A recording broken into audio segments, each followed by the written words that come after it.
প্রশ্ন ফাঁস বা নকলের সঙ্গে জড়িত কাউকে ছাড় দেওয়া হবে না, এমন হুঁশিয়ারি দিয়েছেন শিক্ষামন্ত্রী ডক্টর আ.ন.ম এহসানুল হক মিলন।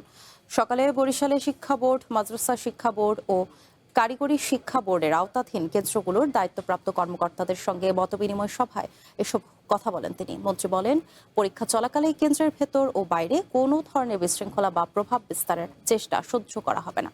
পরীক্ষা কেন্দ্রগুলোতে সিসিটিভি ক্যামেরা স্থাপন এবং দায়িত্বে থাকা পুলিশ সদস্যদের বডি ক্যামেরা ব্যবহার করা হবে।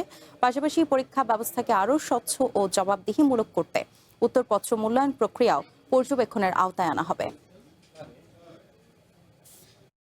নকল নামক জিনিসটি বাংলাদেশে আর নেই, এটা শেষ হয়ে গিয়েছে। এখন শিক্ষার মান উন্নয়নের জন্য কি কি করা প্রয়োজন সেই কাজগুলো আমরা করছি। ক্লাস 10 16 বছরে এসএসসি শেষ হতে হবে এবং 18 বছরের মধ্যে এইচএসসি শেষ হতে হবে।